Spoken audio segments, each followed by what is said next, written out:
La consulta previa y el consentimiento de los pueblos indígenas en servidumbres de hidrocarburos es un tema muy importante porque la mayoría de actividades extractivas que generan conflictos sociales se ubican en el ámbito de impactos por derrames de petróleo o impactos por servidumbre, en el ámbito de la selva peruana, especialmente.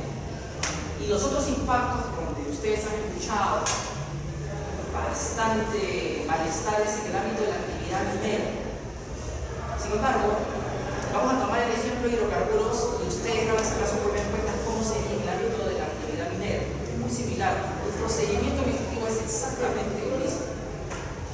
Veamos el caso de las servidumbres de hidrocarburos. Lo primero que hay que reconocer es que para poder analizar una norma tengo que hacerlo desde el ámbito del contexto histórico. El primer nivel que tengo de tratamiento de servidumbres de hidrocarburos en el Perú en 1970 es que se otorguen de manera gratuita en territorios indígenas. O sea, no te daban un sol por afectar tu propiedad pública. ¿Sí? Y aquí planteábamos que eso se encuentra recogido en la Ley de Comunidades Nativas y Desarrollo Agrario de la Selva y la Ceja de Selva, decreto de ley 22.175, así como en el reglamento de la Ley de Comunidades Nativas y Desarrollo Agrario de las regiones de Selva y Ceja de Selva, decreto de ley 22.135, decreto supremo 003-79AA. Si recordamos el contexto de estas normas, que se dan entre el 78 y el 79, estamos en un gobierno militar. En un gobierno militar de ¿quién? Remigio Bermúdez, ¿no es cierto? Y tenemos un contexto de una constitución, ¿no es cierto?, que se está formando de carácter, ¿no es cierto?, intervencionista con relación al Estado, de carácter planificador, y donde se suponía que las actividades extractivas iban a estar a cargo de privados o del Estado. Acabamos del 68, cuando entra el golpe, de estatizar la actividad de explotación de hidrocarburos. ¿Se acuerdan la página 11 que se pierde y que PPK fuga del país y que lo primero que hace Velasco es estatizar el petróleo? ¿Se acuerdan? Bueno, entonces, en ese orden de ideas, en pensar un Estado como Estado empresario, Estado que explota los recursos naturales para beneficio de la nación, podríamos entender la naturaleza de la gratuidad de las servidumbres de las actividades hidrocarburíferas en territorios indígenas. O sea, tiene una, entre comillas, una racionalidad del pensamiento de esa época, ¿sí? Además, recuerden que para esos años no existía convenio 269 de la OIT, existía otro convenio que era el convenio 103, que tenía un carácter no intercultural, sino más de asimilación cultural, o sea, el desarrollo de la sociedad involucrada a occidentalizar a los indígenas y ayudarlos a educarse desde el enfoque que nosotros consideramos en ese momento el más desarrollado, ¿sí? Esa era la idea. Por lo tanto, la norma nace en ese contexto de ciencia política, filosófico, ¿no?, e histórico. Esto, como sabe Nieto, va a cambiar, ¿no es cierto? Veamos a continuación que la Ley Orgánica para el Aprovechamiento Sostenible de Recursos Naturales, que entra en vigencia el 26 de junio del 97, o sea, pronto vamos a tener su aniversario de esta norma, establece que las comunidades nativas y campesinas tienen preferencia en el aprovechamiento sostenible de recursos naturales en sus tierras, debidamente tituladas, salvo expresa reserva del Estado o derechos exclusivos excluyentes de terceros. ¿Qué había pasado en el año 97? Teníamos otro contexto sociohistórico. Ya no teníamos la Constitución de 79 y ya el Estado no es el que realiza la actividad empresarial ni el que aprovecha recursos naturales, sino quiénes son los privados, ¿sí? Y se alienta a las comunidades nativas y campesinas a también hacerlo. En el fondo, se supone que pidiendo apoyo a aquellos que tengan las inversiones, ¿sí? Y va cambiando, por tanto, la naturaleza del tratamiento de los territorios indígenas y de la forma de aprovechar nuestros recursos naturales, tanto mineros como hidrocarburíferos. Siguiente. El 14 de julio de 1995, un año antes, se aprueba la Ley de la Inversión Privada en el Desarrollo de Actividades Económicas en las tierras del territorio nacional y de las comunidades campesinas y nativas. Este es el momento en el que se forja el siguiente paradigma en la historia del tratamiento de servidumbres de hidrocarburos en territorios indígenas. Porque pasamos del ámbito de otorgamiento gratuito de servidumbres a otorgamiento como una compensación económica por el uso del territorio indígena. ¿Sí? Y eso, ¿consideran que se debe a alguna razón en especial, Lucía? ¿Nombre? Mauricio. El convenio 169 de la OIT. Sí, es una posibilidad. El Perú se firma en el 89 y el Perú lo suscribe, lo ratifica en el 94 y entra en vigencia en el 95. Efectivamente. Entonces, una de las razones puede ser, como bien lo planteaba Mauricio, el ingreso en vigencia del convenio 169 de la OIT. Presión social puede ser. La otra podría ser la presión social, pero también podría tener esta ley una naturaleza de dar al mercado un mensaje. Las tierras indígenas pueden ser objeto de circulación en la economía a través de la imposición de servidumbres.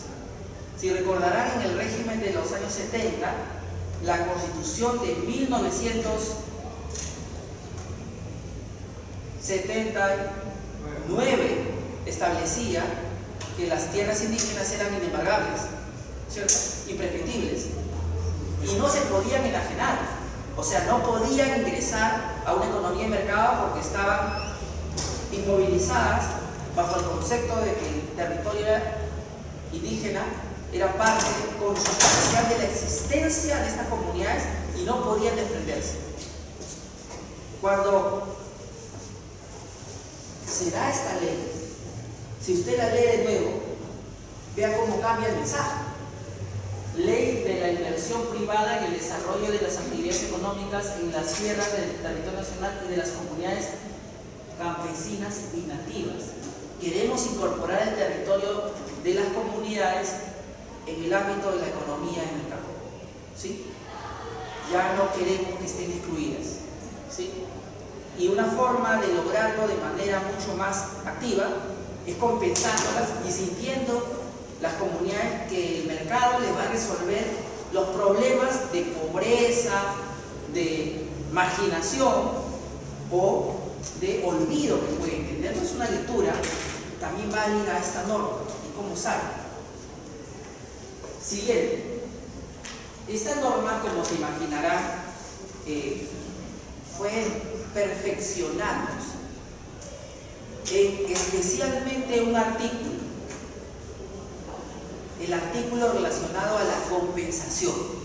Ese artículo es el artículo 7. El artículo 7 se modifica mediante Ley 26.570 del 2 de enero de 1996 y queda sustituido por este nuevo texto que vamos a leer. La utilización de tierras para el ejercicio de actividades mineras o hidrocarburíferas requiere acuerdo previo con el propietario de la culminación de un procedimiento de servidumbre. Se establece entonces que las actividades hidrocarburíferas y mineras, cuando tocan una propiedad privada o una propiedad comunal, tiene que haber un proceso de negociación entre el inversionista y el propietario para efectos de llegar a un acuerdo sobre el monto de compensación que va a recibir. Caso contrario, si no se ponen de acuerdo, ¿quién se va a encargar de resolver este conflicto?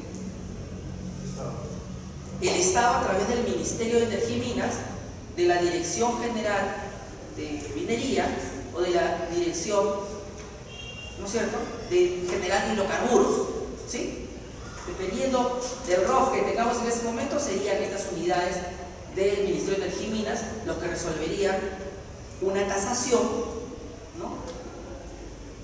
Y luego de eso volveríamos a acercarnos para que intenten conciliar si están de acuerdo con la tasación realizada por el Estado.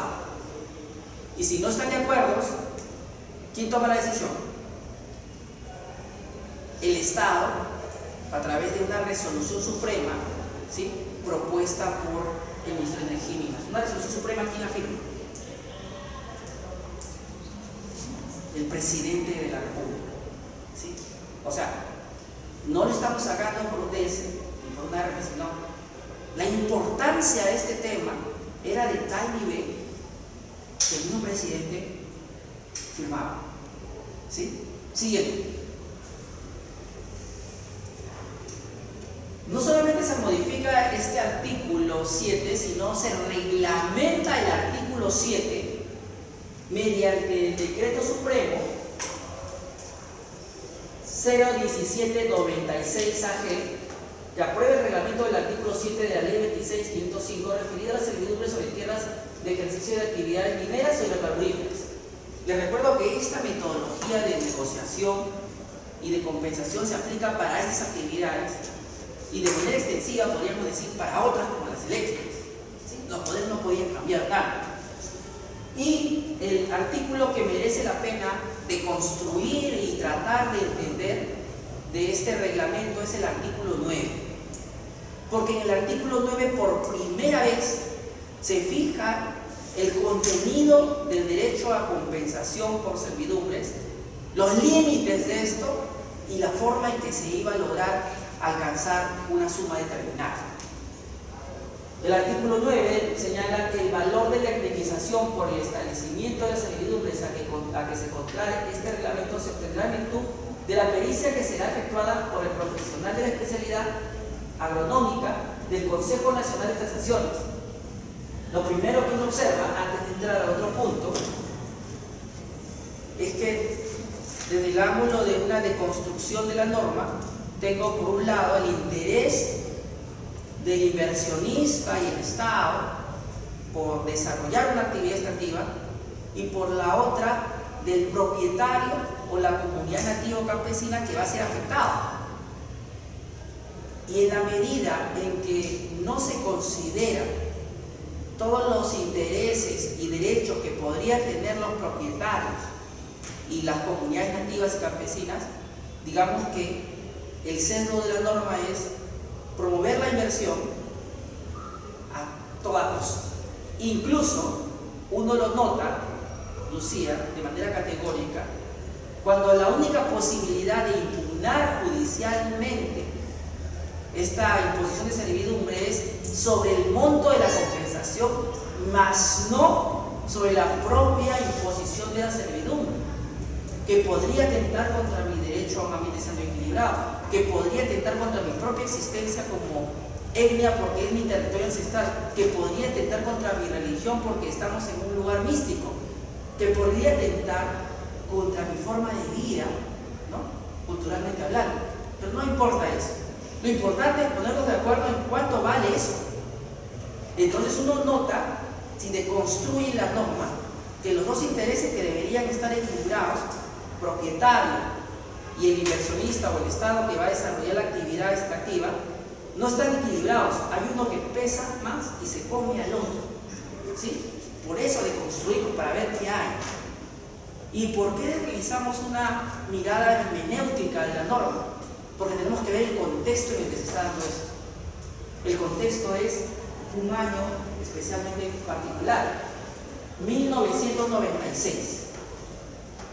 ¿En qué año estamos? En el pleno apogeo de un gobierno, ¿no es cierto?, autócrata, que promueve una economía de mercado con pocos mecanismos de control, con pocos reguladores eficientes, y en esa mirada uno entiende por qué al propietario y al comunero no se les equilibra en derechos para poder desarrollar una negociación muchísimo más justa y una protección de derechos culturales muchísimo más justa.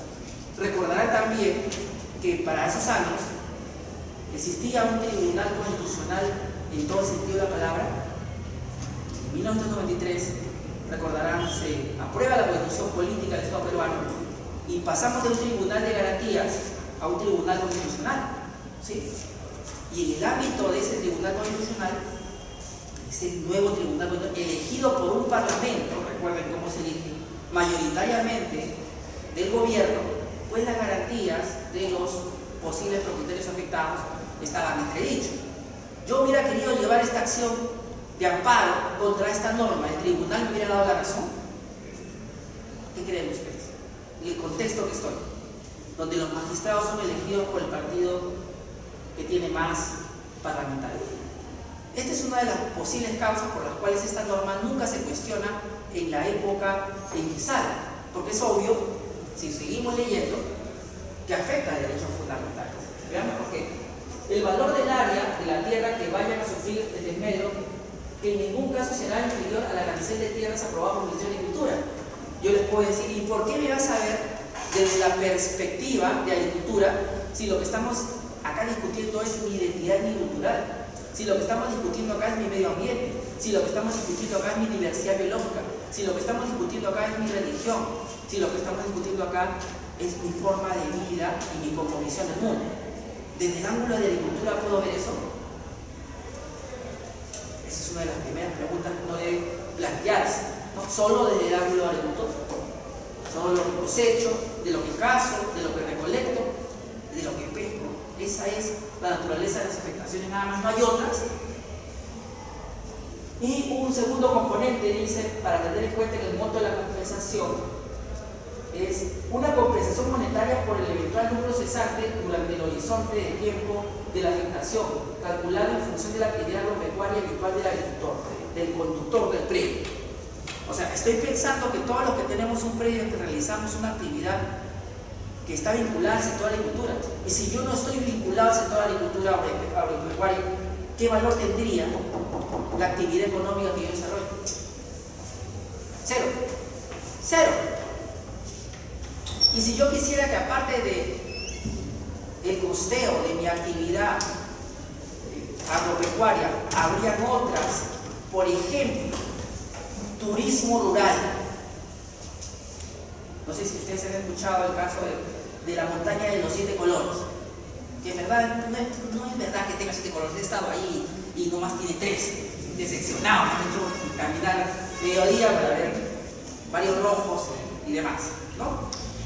Esa zona tenía una concesión minera y lo que estaba afectando era la actividad turística, porque quienes hayan pasado por ahí o quienes vayan a ir, todavía son jóvenes ustedes para caminar bastante, no había agricultura, no había pastoreo, no había peces, y sin embargo tenía un valor para esas comunidades que, por ejemplo, sería el turismo. ¿Está considerado el turismo ahí?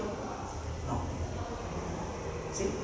Y podríamos aquí tomarnos la noche diciendo todas las actividades que podríamos hacer en un territorio. Por ejemplo, podría ser que el hospedaje para turismo rural. Hay gente en Europa que paga por conocer cómo es estar en una casa de un comunero y vivir como un comunero y sentirse como un comunero. El otro ejemplo que tu compañero ha puesto es el turismo de aventura, ¿no? El canotaje. Es un ingreso de una guaná. ¿Y qué pasaría si eso es propiedad de una comunidad campesina o nativa? Tampoco estaría considerado, porque estamos hablando de valores de la actividad agropecuaria. Por eso les digo que esta norma era susceptible de emplazar en ámbito de un cuestionamiento constitucional. Y por eso extraña que en su oportunidad nadie lo haya hecho. Pero claro, otra vez, volvamos, Lucía, usted no había nacido, ¿no? Pero en esa época, muchos de los fiscales y jueces fueron retirados de sus cargos y eventualmente uno podría considerar que no tenía todas las garantías judiciales para poder cuestionar normas, especialmente cuando eran fundamentales para el desarrollo de una economía que queríamos sacar adelante si fuéramos gobierno en ese momento. Eso es lo que pensarían los gobernantes de turno. Los honorarios por el peritaje serán abonados por el solicitante de la servidumbre, ¿no? En este caso, ¿quién es el solicitante de la servidumbre? ¿Quién es el administrador que solicita la servidumbre? El titular del proyecto, ¿sí? Sigamos con el otro componente, estimado bien. Este es un flujograma de cómo se da una servidumbre minera e hidrocarburífera. Lo interesante es que desde esa época hasta la actualidad no ha cambiado. Sigue siendo exactamente la misma. Y llama poderosamente la atención porque ya hemos pasado. ¿Cuántos años del 96 a la fecha?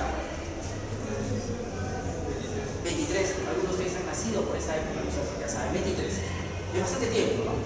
Se sigue haciendo. Vamos a ir antes. La carta notarial para un trato directo. O sea, el titular del proyecto te manda la carta a Mauricio para que llegues a un acuerdo con él. Si no estás de acuerdo, sigue una siguiente etapa. Oiga, pero si ni siquiera nos hemos reunido. No es que necesitamos un centro de conciliación para ponernos de acuerdo. Simplemente una carta notarial. Con eso queda agotada el trato directo. ¿Eso ustedes creen que es una forma constitucional y legítima para poder llegar a acuerdos sobre una afectación a mi predio? No, porque no hay un verdadero diálogo, al menos no en el sentido de que hoy lo entendemos con la conciliación extrajudicial. ¿Cómo se inicia? Lleno un formulario, digo los hechos, las pretensiones, me corren traslado, ¿cierto? Invita. Hay un tercero que está mirándote, Mauricio, y dice, a ver, Jordana, Mauricio, estas son a ver, vamos a ver si nos ponemos de acuerdo, ¿cierto? No había un tercero. Dígame, Mauricio. ¿No hay una posibilidad de que haya un tratamiento especial con respecto a ese territorio? Porque tiene un carácter distinto. O sea, usted dijo predio, sin embargo, en el 169 del convenio de la OIT, o sea, la comunidad mientras la población del territorio prestó el procedimiento, pero si no existiera el territorio, si no debiera con el territorio, o sea, estamos yendo contra uno de los elementos de la comunidad en sí. No es un predio. Efectivamente. Tiene un carácter distinto. Efectivamente, lo que usted dice tiene totalmente la razón. Y eso se produce porque el enfoque del Estado que teníamos hacia 1993 y adelante es un enfoque sin interculturalidad. Es un enfoque donde a todos los consideramos occidentales y lamentablemente el pensamiento occidental racional da lugar a que yo pueda dominar la naturaleza y yo pueda intercambiar un bien o un servicio por un valor monetario. ¿Sí? Eso es lo real, Mauricio. Casi todos los que están aquí presentes, muchas de las cosas materiales las podrían transferir por un precio. Y muy pocos nos lo harían. Oye, hicimos el ejercicio la semana pasada, si le da a su compañero 300 soles por su lente, me los iba a dar. ¿No es cierto? Así se le haya hablado su novia. Me compro otros iguales y tengo 200 soles de sol. ¿No es cierto? Entonces, ese pensamiento de intercambio económico como una parte de la solución está marcado acá. La norma está absolutamente occidentalizada y el occidente ve siempre el valor económico como la fórmula de solución y no ve ámbitos no racionales. ¿Qué es un ámbito no racional? La religión, lo estético, ¿no? Y lo cultural, lo social, no tiene un valor económico. Y puede no ser racional, o sea, lo no racional no es que sea malo, sino es todo aquello que no tiene necesidad de utilización de razón para poder ser comprendido. Para que usted comprenda la belleza de una pintura, ¿requiere la razón? No. Para que yo comprenda una religión como la católica, ¿requiero la razón? No, al contrario. No puedo utilizar la razón si estoy hablando de una espiritualidad. No existe la razón. Y el ser humano puede vivir solo con la razón. Por eso es que a mí me gusta mucho esta serie, Star Trek, porque ponen un personaje que se llama un vulcano, que es la razón. Y usted ve ese personaje y descubre que no tiene nada de empatía. Lo que nos hace empático es justamente lo que no tiene que ver nada con la razón. ¿Sí? Lo que nos hace seres humanos es justamente el combinar nuestro raciocinio con nuestras otras formas de pensar el mundo. ¿Sí? Por eso es importante que el derecho no se base solamente en un enfoque jurídico, positivista, sino que encuentre otros contextos para entender. Este procedimiento administrativo básicamente se basa en un primer nivel de trato directo, que es una carta notarial que te manda. Si no estás de acuerdo, pasamos al segundo nivel, en la carta notarial te va a decir: oye, voy a poner una servidumbre, te ofrezco tanto, ¿quieres o no? Se supone que no me pongo de acuerdo, le digo al Ministerio de Energía y Minas, a la Dirección Competente de Minería de Hidrocarburos. Ellos dicen: vamos a mandar al tasador de agricultura, él va a poner un precio, lo vuelvo a sentar para que concilien con ese precio. Si no se ponen de acuerdo, yo tomo la decisión mediante una resolución suprema. Se acaban los procedimientos de servidumbre, así a grandes rasgos, ¿no? Siguiente. Este reglamento del artículo 7 de la ley 26.505 referido a la servidumbre sobre tierras para el ejercicio de actividades mineras o de hidrocarburos, Decreto Supremo 096 AG, es modificado posteriormente. Siguiente. Mediante el Decreto Supremo 015-2003 AG. La norma en su contexto. Ya no estamos en la etapa de Fujimori, ya pasamos el gobierno transitorio de Paniagua. ¿En qué gobierno estamos en el 2013? En el de Alejandro Toledo, ¿no? Que alza la bandera supuestamente de la identidad cultural porque él se vende así, ¿no es cierto? Pero en la práctica, en las normas no se ve un enfoque intercultural, ¿no? Eso fue para la propaganda, ¿no? Eso fue para ganar votos, nada más.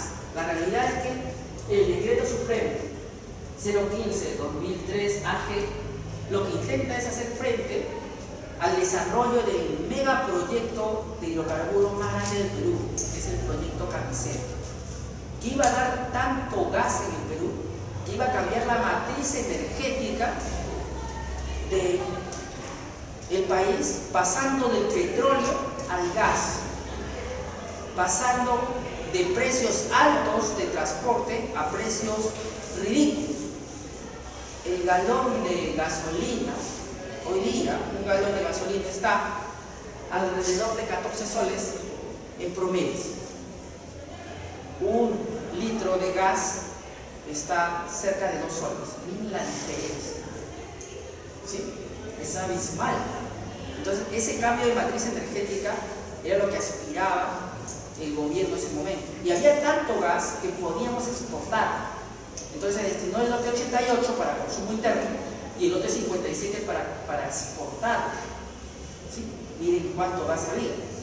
El problema era que las comunidades nativas, ya para el 2003, sin un gobierno como el de Fujimori, ya protestaban más y se visibilizaban más. Y para ese momento la Defensoría del Pueblo estaba mucho mejor empoderada, y para ese momento también existía una sociedad civil mucho más fuerte, había salido de una etapa dura de la autocracia, ¿verdad? Entonces tenías que cambiar la regla de juego para volverlas más atractivas a las comunidades, para que éstas acepten. Y eso fue lo que ocurrió. Se modifica el artículo 9 y se establece lo siguiente: el monto indemnizatorio comprende el valor del área de tierras que vaya a sufrir desmedro, que en ningún caso será inferior al doble del arancel de tierras aprobado por el Ministerio de Agricultura. O sea, ¿por qué lo pasas al doble? Quieres sacar adelante los proyectos hidrocarburíferos que tienes en cartera, a como dé lugar. Estamos hablando de proyectos hidrocarburíferos que implican la explotación del gas o petróleo que está en el subsuelo, como el transporte, ¿sí? Hay una servidumbre para el ámbito de donde va a ser explotado y extraído el hidrocarburo, como del transporte de luz. Siguiente. Y aquí es donde la Defensoría del Pueblo descubre lo que era un secreto a voces.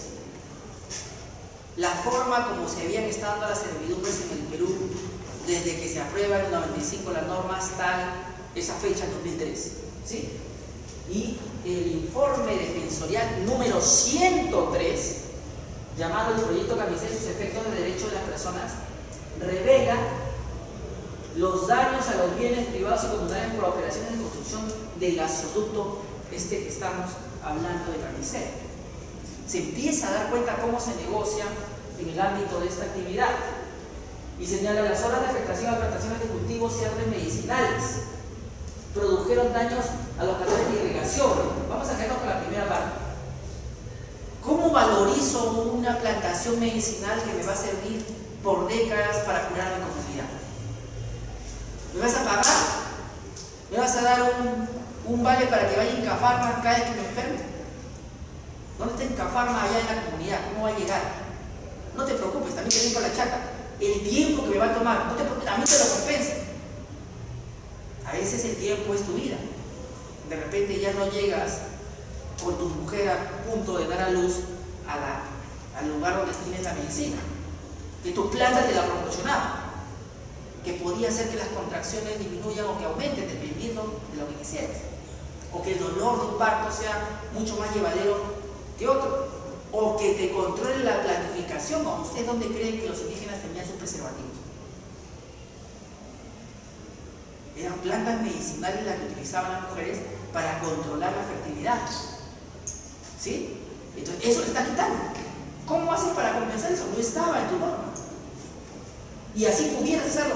El daño que le hacías era gigante, porque iba a ser cambiado por una pastilla a lo que es una planta. Un preservativo por una planta, es lo mismo. Para mí, sí, doctor, mejor el preservativo. Bueno, usted es occidental, pero para una persona de allá sí era un cambio radical. ¿Sí? Esta es una de las razones, no le digan a nadie, por las cuales comunidades enteras de abajo se han contagiado de VIH, porque su tradición ancestral no era el preservativo. Hasta eso es culturalmente adquirido. ¿Sí? ¿No? Y en este caso su cultura le jugó en contra y se contaminaron. Pero ¿quién impactó a ellos? Una persona extranjera o de nosotros que fue a su comunidad y inició la muy bien. ¿Sí? Entonces ahí hay también una responsabilidad. Por eso es que me gusta mucho esta serie, porque en esta serie utilizan una categoría que es poco frecuente. Hay una contaminación cultural también. No solamente hay una contaminación ambiental, sino también hacemos una contaminación cultural cuando vamos a otro lugar con diferentes costumbres y traemos las nuestras, sin medir el impacto que eso puede generar. Y lo hacemos aquí mismo. Por ejemplo, el impacto que ha generado la utilización de celulares con internet y WhatsApp en las aulas, culturalmente hablando, es significativo. ¿Alguien midió ese impacto? ¿No? ¿Cuánto del nivel de atención de los estudiantes por esa contaminación cultural ha bajado? ¿Sí? Nadie lo midió, y como no lo midió ya no puedes controlarlo, simplemente ocurre. ¿Ven? ¿Qué hubiera pasado si hubiéramos previsto una medida preventiva en las universidades de que antes de entrar al aula dejes tu celular acá al costado? ¿Sí? Y luego cuando sales lo recojas. Quizás el nivel de los estudiantes de conocimiento y de cuestionar también al profesor en lo que señala como cierto o no cierto sea mucho mayor, ¿no? La capacidad de concentración también se resiente. Miren este ejemplo que es así común. Podríamos tener muchos más, ¿no? Vayamos a lo que dice la Defensoría. Dice que también se afectaron los canales de irrigación. O sea, oye, mi servidumbre pasa por tu canal de irrigación. ¿Cuánto vale tu cosecha? Tanto, ¿cómo? Pero eso significa matar una actividad ancestral de agricultura. No importa nada de solución. ¿Qué decía el doctor Gambo? Eso era cosa de poca cosa. No, es su vida. Es su vida. Y aquí yo les recuerdo, como se les decía a un taller Manzanilla el sábado pasado, vean la película Cuestión de Honor. Recuerden esa película un día cuando lleguen a su casa y no tengan nada que hacer, y si la ven se van a dar cuenta que sobre el final de la película, lo siento por el spoiler así malvado, los afectados de sus derechos fundamentales le dicen a su abogado que no están contentos con la sentencia que les han dado porque impiden desarrollar su proyecto de vida como militares, como infantes de marina, ¿sí? Y no se concibe en otro mundo. ¿Por qué creen ustedes que eso solamente se da en el caso de los infantes? También se da en el caso de los indígenas, de los pescadores, de los agricultores. Usted podría dejar de ser abogado en algún momento cuando le guste demasiado la profesión? Y le digo, ¿lo voy a inhabilitar? ¿Cómo se sentiría usted si ya 30 años es abogado? ¿Podría ser otra cosa? Sí, podría, o su compañero dice, sí, depende. Pero todos no podrían. ¿Sí? ¿Qué pasaría si la inhabilito para hacer política? ¿Podría ser otra cosa? Pregúntenle a Rosa Vaca. ¿No es cierto? Ella dice que no, toda su vida va a ser. Y yo le creo, lamentablemente. Este es el punto donde la afectación de un hecho, de una cuestión material, impacta en el espiritual, directamente en la actividad ancestral o la actividad económica. Sigamos avanzando. Limitación de la liquidación de servidumbre. El profesor no es el que descubre que la servidumbre en el Perú está mal regulada. No, es la Defensoría del Pueblo. En el año 2003 dice en su informe, mire, ¿no? Si bien la Constitución consagra la propiedad comunal y la autonomía de las comunidades en su artículo 88 y 89, el desarrollo normativo sobre el tema de servidumbre no ha sido congruente con lo reconocido por el Convenio 69, conforme a nuestro ordenamiento constitucional. Forma parte de la legislación nacional. En dicho convenio se señala que debe reconocer los derechos de propiedad y posesión de las tierras que tradicionalmente ocupan los pueblos indígenas, así como el uso de las tierras a las que han tenido tradicionalmente acceso por sus actividades tradicionales de subsistencia.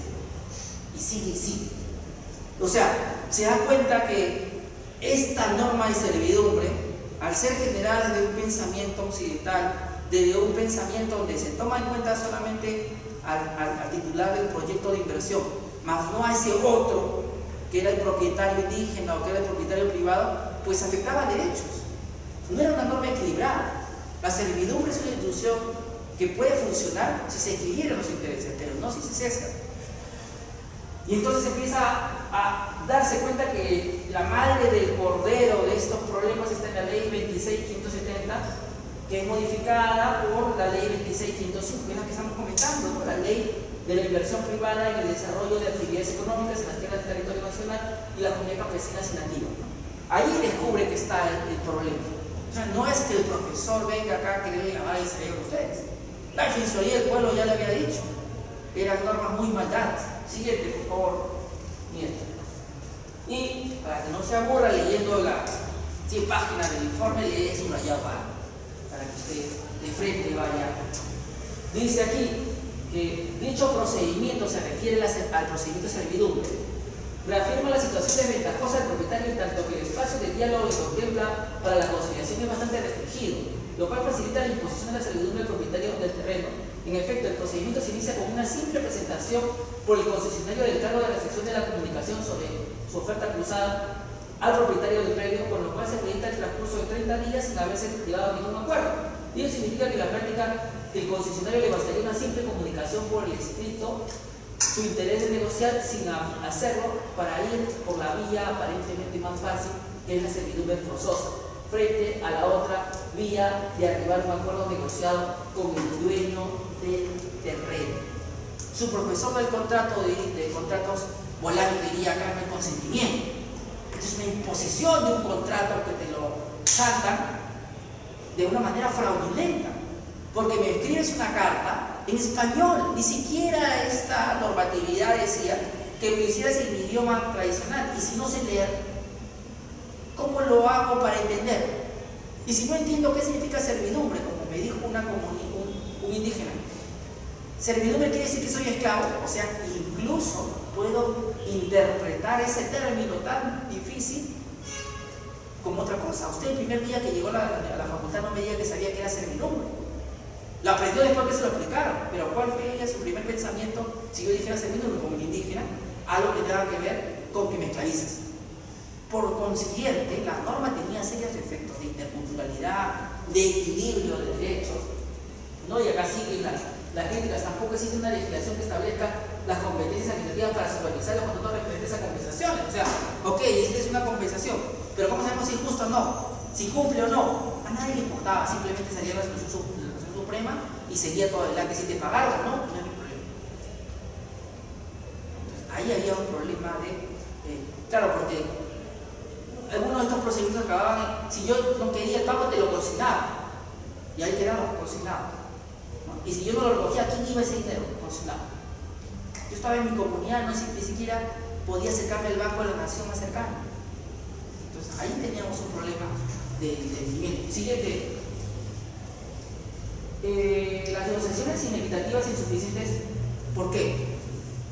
Porque las servidumbres que se imponían en el ámbito de Camisea te decían: te pago por tu tierra, esta que está acá, para que pase un ducto, 50.000 soles. Pero no les explicaba los impactos socioambientales que iba a generar la infraestructura hidrocarburífera en su territorio. ¿Se dan cuenta cómo negocia así? No le tendré 50.000 ahorita. ¿Qué más quieres? Nunca en mi vida he visto 50.000. Te lo pongo en billetes de 10 soles, mi estimado Mauricio. No alcanza en tu mochila. ¿Qué haces? ¿Alguna vez has tenido 50.000 soles, Mauricio, en tu bolsillo? No, te lo empiezo a meter en tus bolsillos. Muchos de nosotros no hemos visto 50.000 soles juntos. Imagínense a un indígena que le muestres ese dinero y le dice que por solamente pasar por acá. Y no le explicas. Estas críticas no las hace el profesor, las hace la defensoría. Siguiente. Para los que le preguntan de qué está hablando el profesor, acá estamos más entretenidos en mi WhatsApp. Y el meme que me está enviando a mi novio. Es ese ducto que está ahí. Miren, ese ducto que está ahí es servidumbre pura. O sea, estamos hablando de kilómetros y kilómetros de servidumbres, ¿sí?, las cuales iban a generar una alta rentabilidad en la empresa que estaba estableciendo, ¿sí? Una servidumbre adecuada, de repente para algunos sería: mira, no me pagues directo, sino conforme haya utilidad, me das un porcentaje, ¿no es cierto? Eso podría ser otra posibilidad. O sea, mucho más satisfactorio para las comunidades que tienen el derecho de coparticipación de beneficios económicos. Pero no, ese no fue el caso. No, en el ámbito de estas infraestructuras hidrocarburíferas, contra todo lo que uno puede pensar, si eran del 2003, 2 años después o 3 años después ya se producían derrames. Porque, como ustedes comprenderán, Odebrecht no inventó la corrupción. También en este proyecto grande hubo corrupción porque pusieron, de acuerdo a la Contraloría General de la República, ductos de segunda que se fueron rompiendo, ¿no? Tenemos el primer derrame del 2004, el segundo derrame del 2005, el tercer derrame también en 2005, el cuarto derrame en 2005, el quinto derrame en 2006. Básicamente algo tan raro como que tu auto que es del año se malogre en el mismo año que te lo compraste, o que tu celular que te lo acabas de comprar se malogre en el mismo día que te lo compraste. ¿Sería algo lógico que eso ocurra? No, ¿verdad? Pero pasa. Que tu televisión que te la acabas de comprar en la semana se malogra 6 veces. Eso es lo que también pasaba. La corrupción no se inventa. Cuando ustedes han visto el caso de ha tenido mucho tiempo acá. Y este es uno de los primeros casos que la Contraloría de juzga. Siguiente. ¿Quieren ver un poco más grande? Ahí se lo pongo. Esto es de lo que estamos hablando. ¿Sí? Y vamos a hacer un resumen apretado. La Confederación por uso de tierras en general, sean eléctricas, sean hidrocarburíferas, sean mineras, tenemos que verla desde un ámbito mucho más amplio y panorámico, ¿sí? Porque si bien es cierto, estamos hablando de las servidumbres que me dan derecho a compensación y indemnización, este derecho es diferente a lo que se conoce como el derecho de vía. ¿Qué es el derecho de vía? La servidumbre puede ser este espacio que está acá, pero en esa servidumbre va a instalarse un ducto. Ese ducto tiene que recibir mantenimiento. Entonces, en los costados de la servidumbre donde voy a darle mantenimiento, tengo que también grabar ese predio. Se llama derecho de vía, ¿sí? Las carreteras lo tienen, no sé si se han dado cuenta, pero al costado de la carretera hay un poquito de tierra, ¿no se han dado cuenta? Donde se ponen las vallas y estas cosas, ¿no? Los ductos también. Y toda infraestructura tiene siempre un área de mantenimiento que es este derecho de vía. Te tienen que pagar por ese derecho de vía si te afecta. Que podría ser distinto el propietario del derecho de vía del propietario del servidumbre. Podría ser diferente. Sí, tendría que compensar. La normatividad en este punto de la que estamos revisando no dice nada. Y sin embargo, sí existe. ¿Tendría que ser compensado, civilizado? Sí. Segundo punto. En el ámbito de la servidumbre, si el ducto revienta y contamina al ambiente, ¿tendrás derecho a una compensación adicional? ¿Quién piensa que sí? Levante la mano. Sí, ¿por qué? Si se produce un daño, tiene que indemnizarse. Porque el hecho generador de la compensación es diferente. El hecho generador de la compensación de servidumbre es que tú tienes derecho a poner tu infraestructura de hidrocarburos o minera o eléctrica o lo que fuera. El hecho de contaminarme es una afectación diferente y puede ser al ambiente, a la salud y a la diversidad biológica, por lo tanto es una compensación distinta.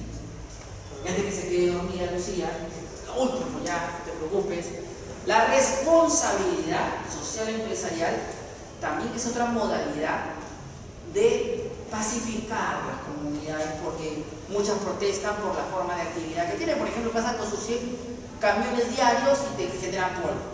Por ejemplo, molestan a tus mujeres. Puede ser. No, doctor, yo soy mujer. De alguna forma, los jóvenes de tu comunidad se atraen por estas actividades y dejan sus actividades ancestrales. Entonces hay afectaciones sociales. No es lo que denominamos una contaminación cultural, social, contaminación ambiental en términos generales también. Pues para esto celebran convenios derivados del plan de relacionamiento comunitario. ¿Por qué esto es la distinción? Porque en esos convenios pueden haber indemnizaciones. Lo que pasa es que cuando tú tienes una demanda por daños o de servidumbre, te va a salir eso. No, yo ya le pagué su servidumbre, acá está. Mi convenio por plan de relaciones comunitarias. ¿Es lo mismo?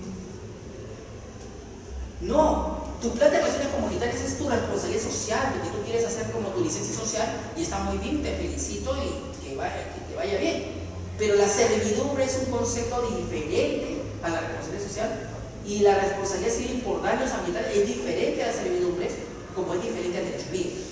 Esto, señores, futuras, señoras, abogadas, es fundamental para poder llegar a acuerdos justos y legítimos a favor de los afectados. Si yo no tengo claro esta diferenciación, pues se me va a hacer muy confuso terminar de cerrar un acuerdo con aquel que está generando el impacto al ambiente o a la cultura. Siguiente. Aquí les traigo un documento así, legítimo. ¿Cómo es un acta de pago de compensación por uso de tierras o servidumbre? Acá está. Así, esto es lo que les hacen firmar. Fíjense acá, ¿no? Y ahí está firmando el coordinador del programa social, empresarial, creo que es el de abajo, y uno va leyendo, ¿no? Iniciada la asamblea, el representante del Pacific manifestó que según el convenio suscrito entre Pacific y la Comunidad Nativa de Moban II, del 13 de abril de 2016, vamos a acordar una nueva compensación por uso de tierra durante 2 años y el pago de 133.406.00 por el derecho de servidumbre de ocupación de paso y tránsito sobre 91 hectáreas necesarias para la operación de Pacific en el lote 192.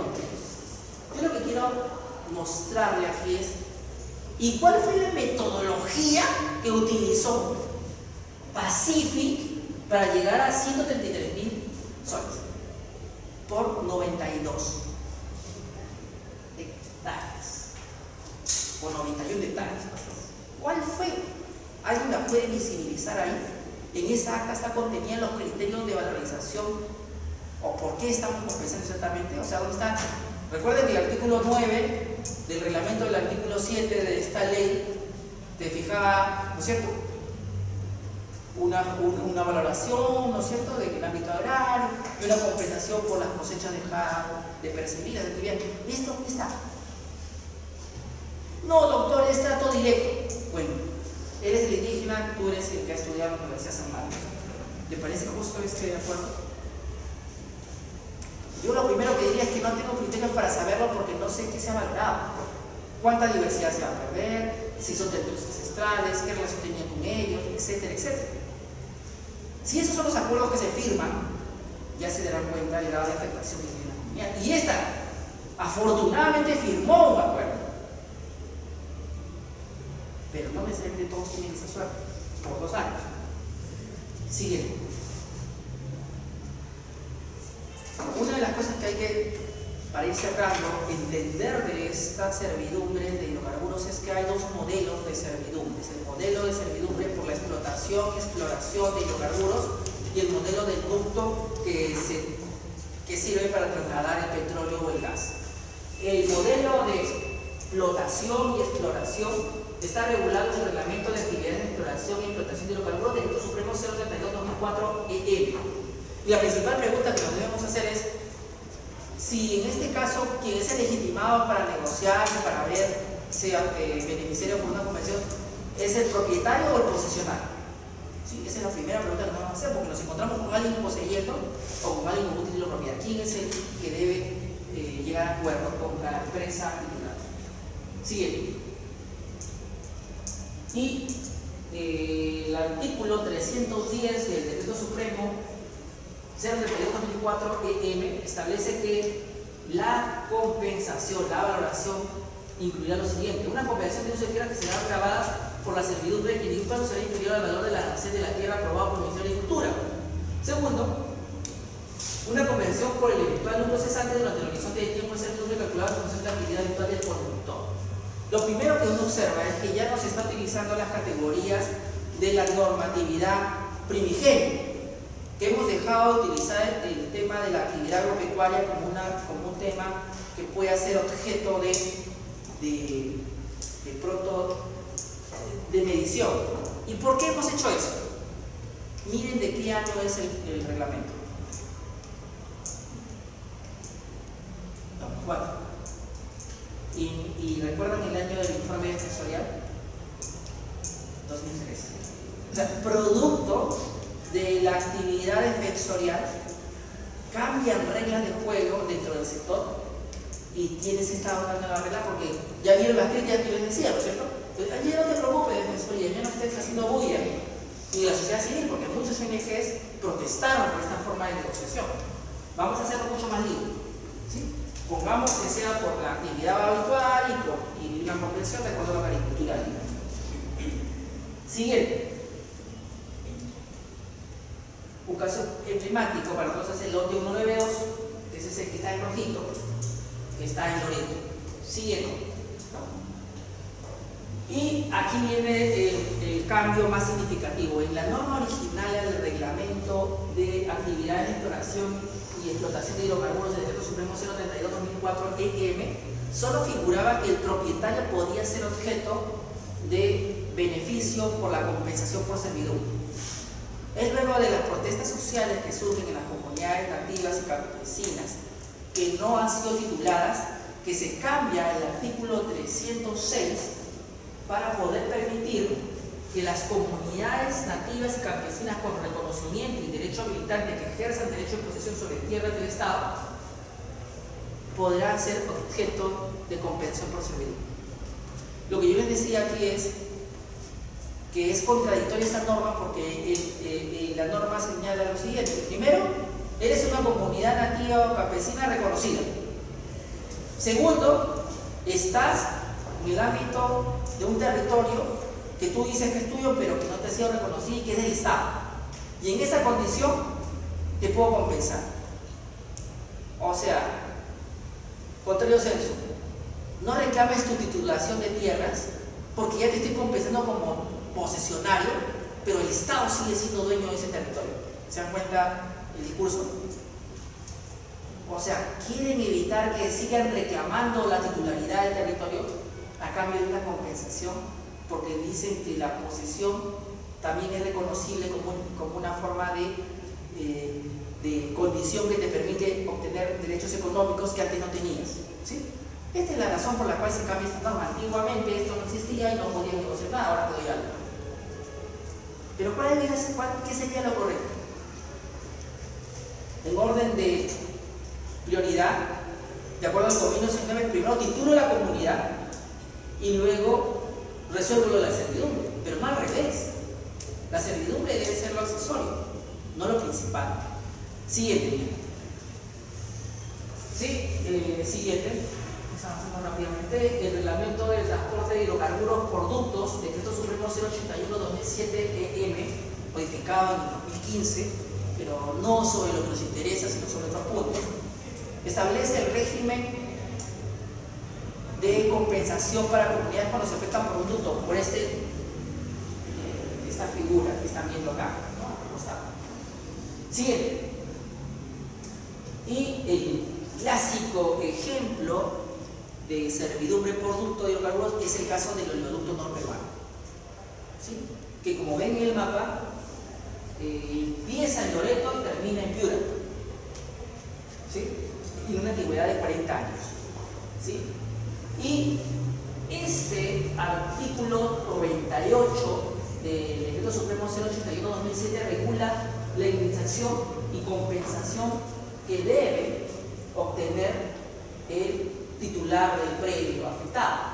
Siguiente. Sin embargo, lo que más nos interesa a nosotros es el artículo 105 y 109. En el 105 está algo bien interesante. ¿De qué año es este reglamento? El reglamento es del 2007. Post problemas en Camisea, ¿no es cierto? Y va a reflejar, miren cómo conocer el contexto ayuda a entender y comprender la norma. Va a reflejar algo que ustedes quiero que deduzcan. Lo voy a leer y ustedes me van a decir qué me refiero. La oposición del propietario de la constitución de un derecho de servidumbre deberá ser debidamente fundamentada y de ser caso adjuntará la documentación posible pertinente. El propietario o poseedor con derecho sobre el predio podrá solicitar apoyo a la asesoría que la Defensoría del Pueblo o cualquier entidad competente establezca para estos efectos, la que deberá proporcionar la ayuda necesaria para la defensa de los derechos dentro de plazo que se establezca en el reglamento. Para ello, la Defensoría del Pueblo o la entidad competente establecerá los lugares por donde se instalará el ducto, los canales necesarios para los propietarios o poseedores que puedan acceder rápidamente a su apoyo. Miren lo interesante que hay acá. En la norma originaria, el paradigma del 95-96, ¿hablaban de derechos? No. En el reglamento este reglamento de transporte de hidrocarburos por ductos, ingresamos al tercer paradigma de servidumbres. El paradigma bajo el cual ya no solamente tienes derecho a ser compensado, sino que se te respeten tus derechos. Tus derechos. Ya no hablan de un predio a compensar, sino de una afectación a derechos. E involucran a la Defensoría del Pueblo como un mecanismo interlocutor entre las partes para ponerse de acuerdo y para también velar por los derechos fundamentales de los afectados. Este es una servidumbre muchísimo más cercana a algo constitucionalmente válido que las anteriores, donde no había un tratamiento similar. Ahí sí entraría lo que Mauricio dice, esa relación del territorio, concepto político, esa relación espiritual, esa relación social, porque hablan de derechos, ya no hablan del predio. Y tanto es así que hablan del poseedor. Ahora, la valoración que hacen sí sigue repitiendo el esquema de las normas primigenias del 96-97 y dice así: una compensación por uso de tierra que serán grabadas por la servidumbre que en ningún caso será inferior al valor del arancel de la tierra aprobada por el Ministerio de Agricultura. Entonces, si bien es cierto, cambiamos el derecho de posesión para que tomen en cuenta los derechos, seguimos valorando todo en función de agricultura. Si hago turismo, si hago canotaje, si hago hospedaje, comer, no me importa. Eso no entra en el criterio de valoración agrícola. Lo cual es algo extraño, ¿no? Ellos intentan corregir en el inciso B cuando se lee lo siguiente: una dirección por el perjuicio causado que incluye el concepto de daño emergente y el concepto eventual de núcleos cesantes durante la operación de tiempo de servidumbre calculada en función de la actividad habitual del propietario del poseedor del predio. Aquí podrían ingresar estas otras actividades que no tenían nada que ver con lo agrícola, ¿sí? Pero esto no ha sido casual, ha sido producto del conflicto social que ha habido preexistentemente por estos ductos, ¿no? Imagínate que por tu río favorito, donde pescas, pasa un ducto y usted se queja por la mosca en la sopa. Ahí hay un ducto encima y ahí tienen que picar, ¿no? Siguiente. Pago de indemnización por ejercicio de servidumbre, ¿no? Aquí la indemnización será pagada directamente al propietario o al poseedor. Es interesante esa figura. Poseedor y propietario son vistos en igualdad de condiciones. Siguiente. Vamos a entrar rápidamente al convenio 9 que tanto les apasiona a sus compañeros aquí en los últimos 10 minutos. El convenio 9 establece que hay un derecho de parte de los pueblos indígenas a ser titulados, a ser respetados en su territorio, tanto el que poseen formalmente como el que posee sin reconocimiento formal. ¿Sí? Ambos. ¿Sí? Y los gobiernos deben tomar todas las medidas necesarias para que sea titulado. O sea, no es que yo vaya yo sea responsable de mi titulación, sino el Estado tiene la obligación de cautelar mi derecho a mi tierra ancestral. Siguiente. La Corte Interamericana de Derechos Humanos, en el caso indígena Sucuru y sus miembros versus Brasil, sentencia del 5 de febrero del 2018, audita esa que te explicó el doctor Gamboa. Esta establece estos derechos de titulación, estos derechos de respeto al territorio, ¿no? Lo pueden ver en el considerando 115. Derecho de propiedad colectiva en la Convención Americana. Entre los pueblos indígenas y tribales existe una tradición comunitaria sobre una forma comunal de la propiedad colectiva de la tierra, en el sentido de que la pertenencia de esta no se centra en individuos, sino en grupos comunidad. Ahí nos queremos quedar. Mientras que desde la Ilustración y la Revolución Francesa y el Código Napoleónico, el enfoque es una propiedad individual, en el ámbito de los pueblos indígenas es una propiedad colectiva. Y entonces la negociación va a ser diferente. No. Estoy afectando esta parte de un predio de un comunero individual. ¿Con él no más negocio? ¿Esa sería la negociación o con quién? Si la tierra es de todos, ¿con quién negociaría? Con el presidente de la comunidad. ¿Sí? Porque las parcelas pueden rotar y porque las afectaciones son colectivas. Eso lo dice la Corte Interamericana. Tales nociones de dominio y la posesión sobre tierras no necesariamente corresponden a la concepción clásica de la propiedad, pero la Corte ha establecido que merecen igual protección en virtud del artículo 21 de la Convención Americana. El artículo 21 de la Convención Americana abre la puerta para que convenios como el 169, entre otros, puedan ser objetos de protección a nivel del sistema interamericano. Sigue. ¿Sí? Y continúa, ¿no? El reconocimiento de derechos de propiedad en la Constitución 219 de esta sentencia. El conocimiento del derecho de propiedad colectiva indígena debe garantizar a través del otorgamiento de un título de propiedad formal u otra forma similar de reconocimiento estatal que otorgue seguridad jurídica o la tendencia indígena a la tierra frente a la acción de terceros o de agentes del propio Estado. Un reconocimiento meramente abstracto jurídico de tierras, territorios o recursos indígenas carece sentido si no se establece el límite de marca físicamente la propiedad. Lo que tú estás diciendo es que ¿saben qué? Que figure en la Constitución que todos los pueblos indígenas tienen derecho a la propiedad comunal no me sirve si eso no se traduce en títulos de propiedad claramente establecidos y delimitados con sus territorios. Esto es lo que demanda el convenio 9. La Corte ha sostenido que no se trata de un privilegio para usar la tierra, el cual puede ser despojado por el Estado o ocupado por derechos de propiedad del tercero, sino del derecho de su integrante de los pueblos indígenas tribales para obtener titulación de su territorio a fin de garantizar el uso y goce de permanencia de su tierra, de dicha tierra. Entonces, frente al artículo que hablamos de estos 10 del reglamento de exploración y explotación de hidrocarburos, que primero priorizaba la servidumbre frente a la titulación de indígena, le diremos, oye, la Corte Interamericana está en desacuerdo contigo. Primero titula y luego resuelve la servidumbre, no al revés. Siguiente. Hay otra sentencia famosa, la del caso del pueblo Saramaca versus Surinam en Paraguay, donde se establece también el derecho del Estado de asegurar la participación efectiva de los miembros del pueblo Saramaca de conformar con sus costumbres y tradiciones en relación al desarrollo que va a haber en su territorio ancestral. Tú no puedes decidir un proyecto de inversión sin considerar a los pueblos indígenas que estás afectando.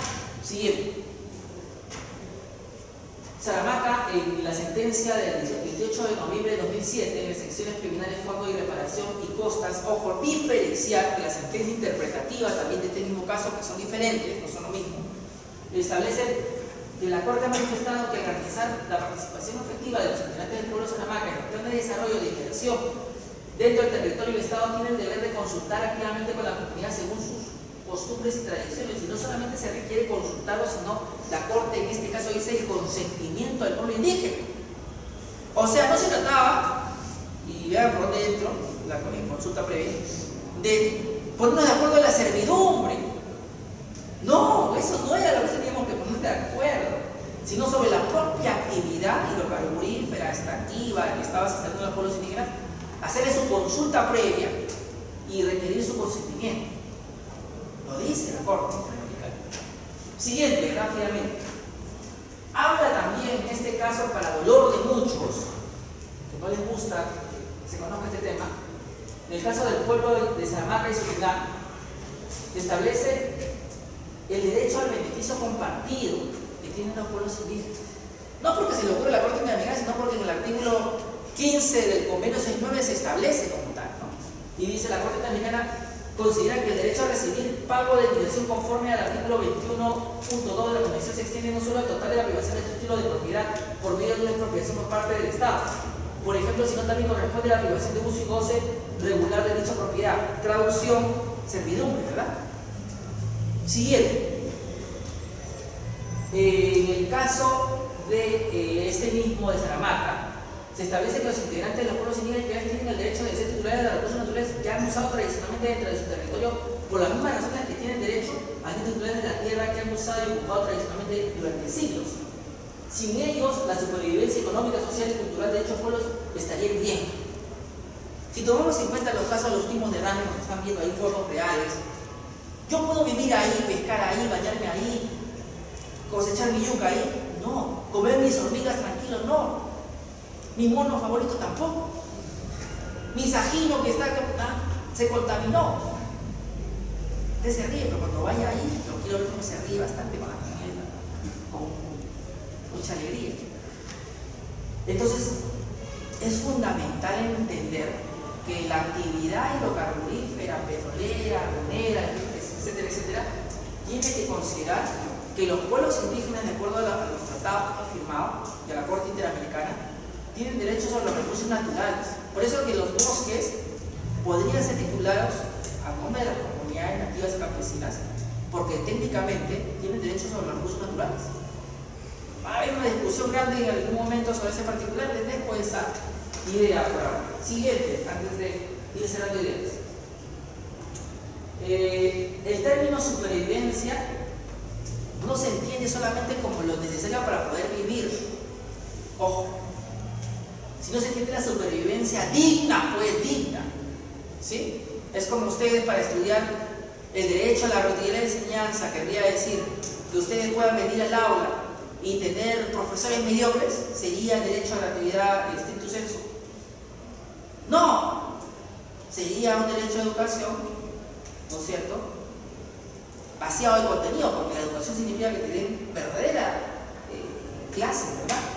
Igual es esto, el derecho a supervivencia no quiere decir que, mi estimado Mauricio, que solo pueda sobrevivir y vivir como pueda, sino dignamente. Significa tener un río limpio, tener una vegetación limpia, un equilibrio en el ambiente que te permita sostener tu cultura.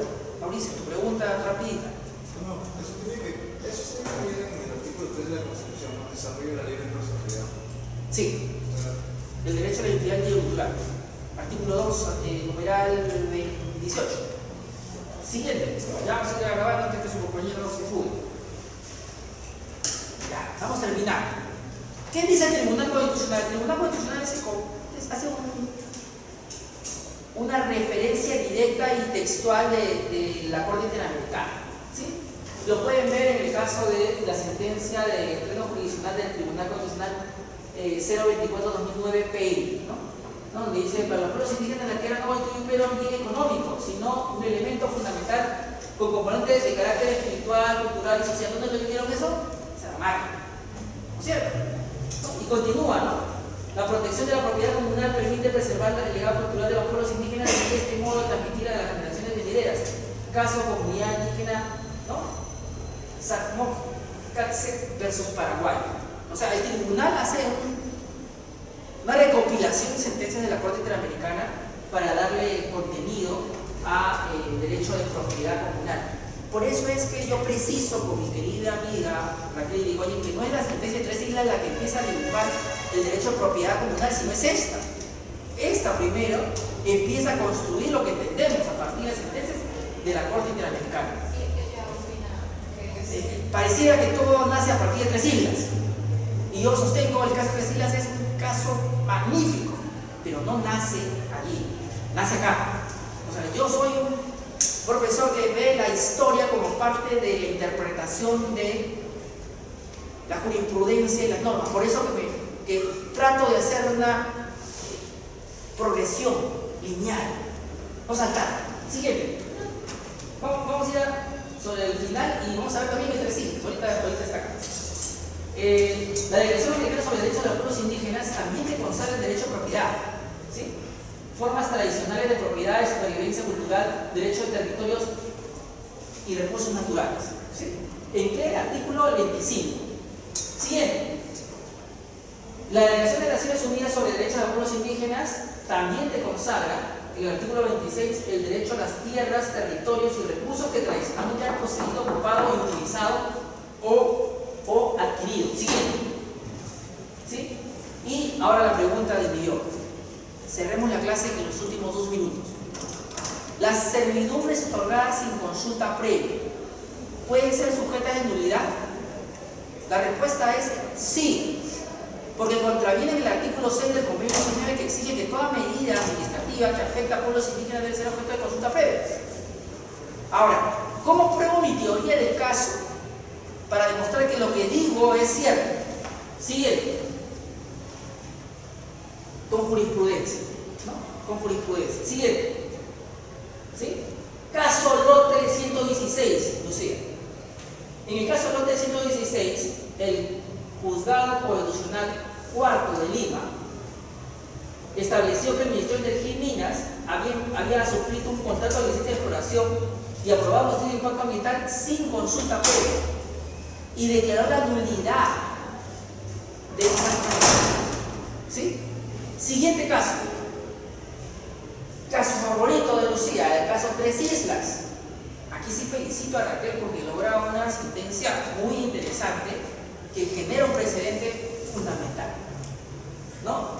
Y es el caso de este año, en el año 2000, que declara un juzgado la nulidad de 127 derechos mineros, entre ellos concesiones, adjudicaciones de terrenos y derechos de uso de agua dentro de propiedad de territorio de la comunidad nativa de Tres Islas, pues se dieron sin consulta previa. ¿Sí? Es un caso clave para entender que si haces actos administrativos sin consulta previa afectando a los indígenas, pues no vas a poder tener un derecho ahí adquirido. Siguiente. El último, el caso de la Organización de la Comunidad de Fronteras del CENEPA en el ámbito de explotación minera, el 10º Juzgado de Lima declaró fundada la demanda y ordena la nulidad de resoluciones administrativas de otorgamiento de títulos de concesiones mineras y la nulidad de resoluciones de aprobación de instrumentos ambientales, entre ellos un estudio de impacto ambiental y un día. ¿Por qué razón? Porque no se consultaron. Siguiente. Y en ese contexto, la conclusión de la clase es que todo acto administrativo que afecta a pueblos indígenas, como una servidumbre, una concesión minera, una concesión hidrocarburífera o un estudio de impacto ambiental, será nulo si no pasó por consulta previa en la medida que afectaba derechos de pueblos indígenas. ¿Sí? Nos vemos hasta la próxima, cuídense mucho y ya seguimos avanzando.